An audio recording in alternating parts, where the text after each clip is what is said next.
Preparing food for Chinese New Year. Lupako, radish cake. Yan.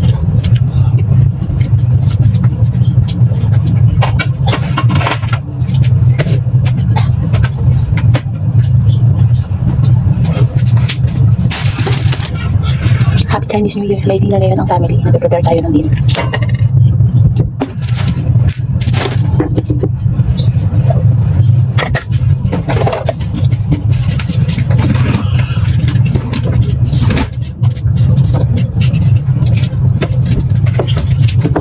Pagluto na ako ng soup. Ngayon tong ginger na pinagre-ready natin para sa steamed fish at steamed chicken. Sobrang busy ni Aling Angay.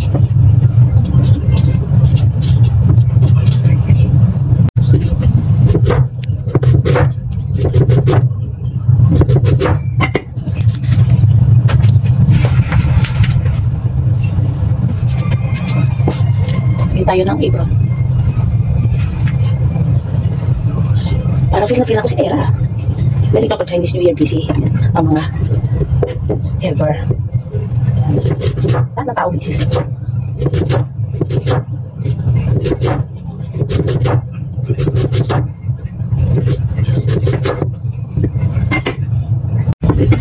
Strict lang natin.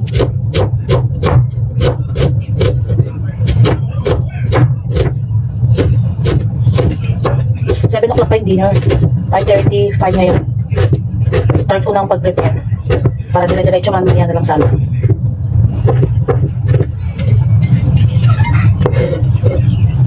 Ayan, strip na siya. Aside ko lang.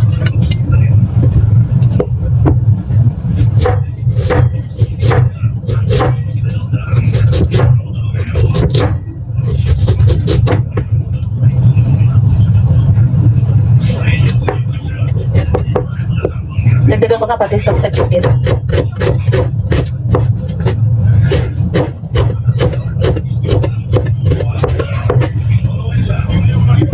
Ang nakatoka lang naman sa akin lutuin ay steamed fish, yung steamed chicken, yung soup, at saka sweet soup, at saka veggies. Kasi meron pang biniling pagkain. Bumili si sir ng lempo or lechong kawali sa atin. Pork. Meron pang yung special na dish para sa mga pagganitong Chinese New Year.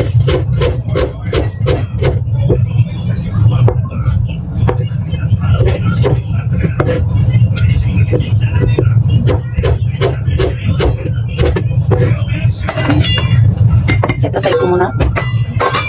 Okay naman, garlic naman yung ating ipe-prepare. Ayan. Ready natin yung ating garlic.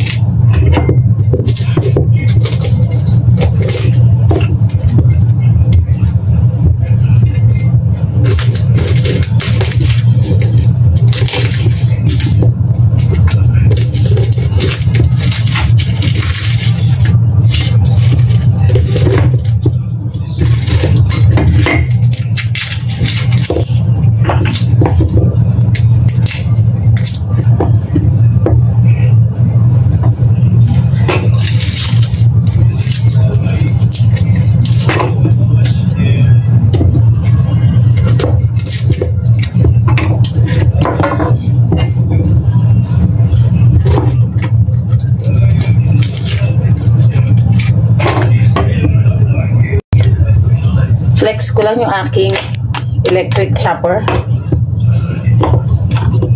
Hindi ko binalatan kasi.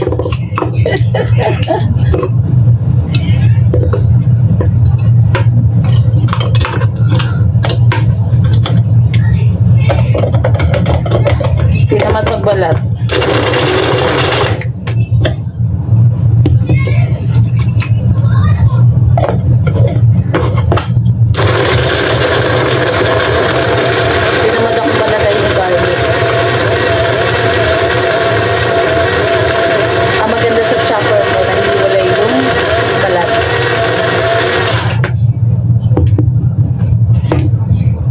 Ayan o.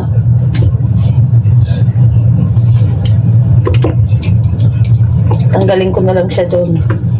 O diba? Nabawasan yung gawain ko. Yung magbalat.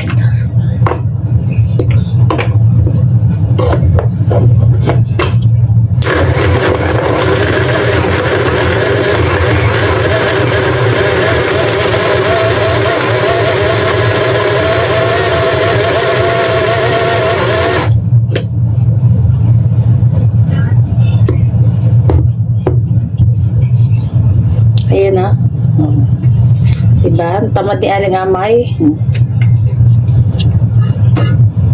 Nabalata na siya.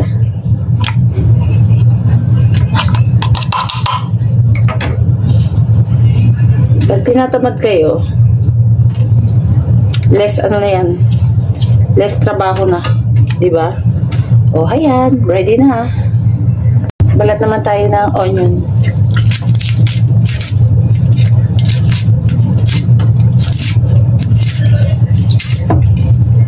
Ready ko na para mamaya 6:15 start na ako. Pero pagigisa ng gulay, ano yan, mga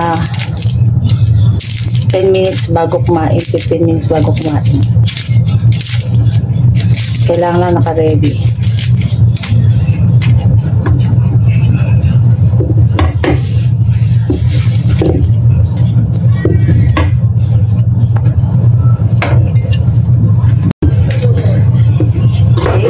Slice lang natin yung ating onion.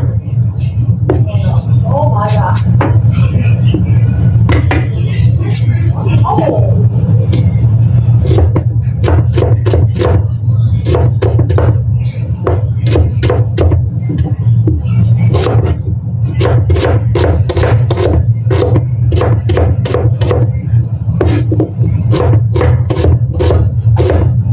Pero yung soup ko sa sweet soup, ready na rin.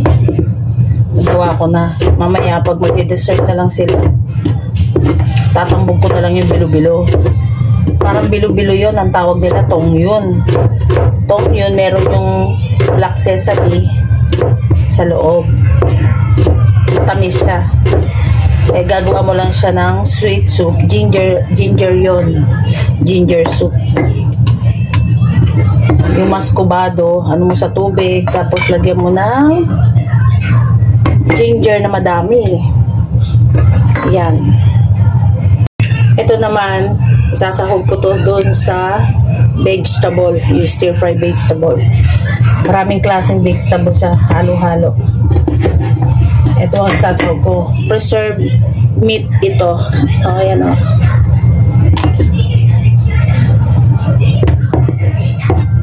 Slice lang natin.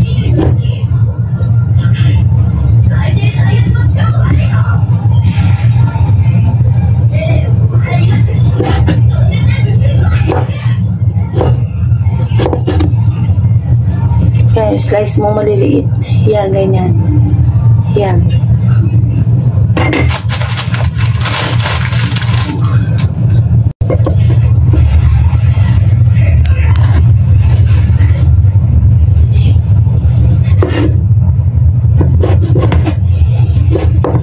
Ubusin ko na yung meat. Wala namang ibang vegetable. Ito lang.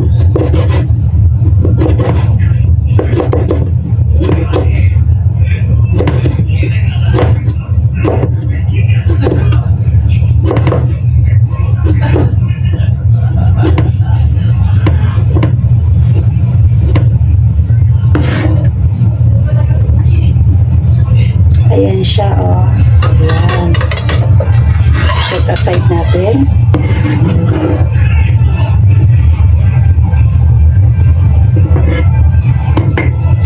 Ito siya. O, diba? Parang bacon. Prepare naman natin yung vegetable.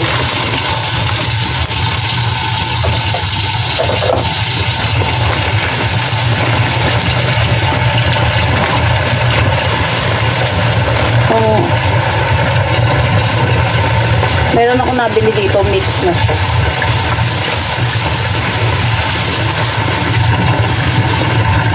Kaya mix na siyang ganyan.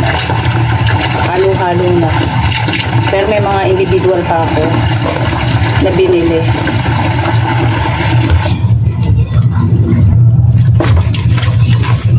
Okay, merong lettuce.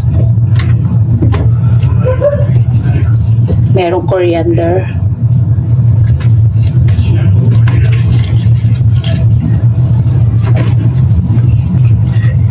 Merong leeks, onion leeks. Merong konting celery.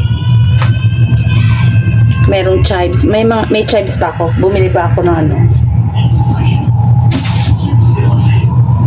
Meron naman to dahon ng carrots. Sige, sama na natin yan. Hugasan natin.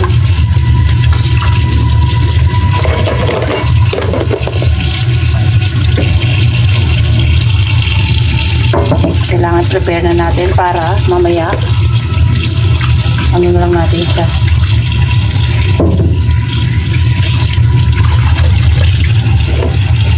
Diba?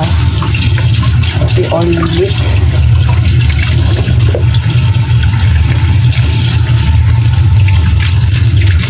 Bibili sana ako ng maraming celery. Kaso, 4 na araw ako magde-day off, wala namang magluluto. Kaya ito na lang binili ko, yung mix ng ganito. Para maayos ba.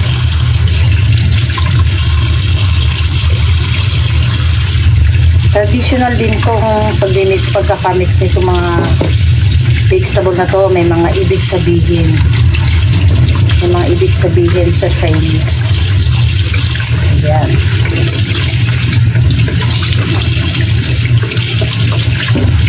Patuluin natin. Meron din spring onion. Dadagdagan ko pa to ng Chinese spinach saka repolyo.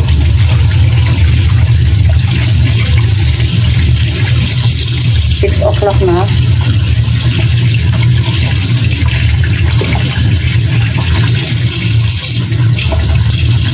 Hindi kasi kagaya sa atin sa Pilipinas na maagang nag-apagluto, iinitin na lang kasi may mga satsa. Okay, go.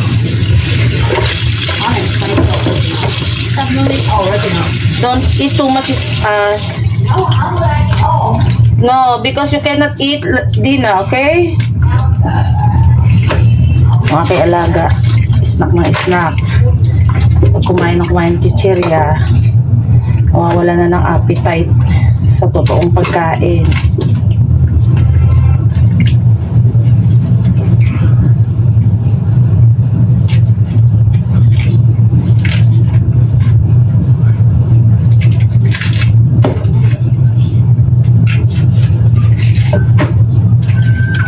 Sobrang sa chichirya yung bata niya.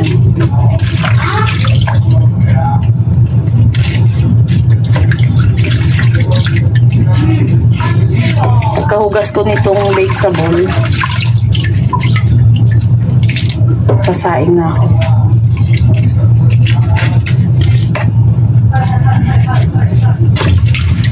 Naghapon na akong walang tigil at ako'y naglinis ng bahay dahil lagi ako sa labas, walang chance para maglinis ng bahay, kaya sobrang busy today.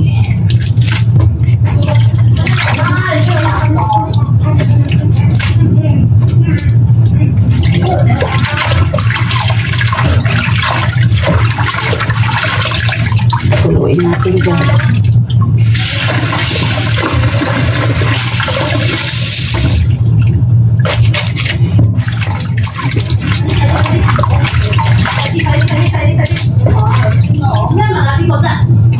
Nandito na yung pamangkin ni Ma'am.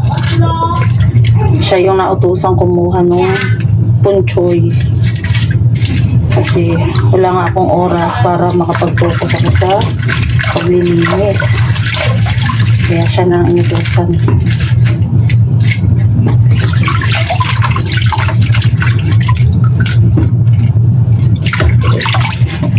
Hindi naman to sakto makakapag-linis yan ng 7.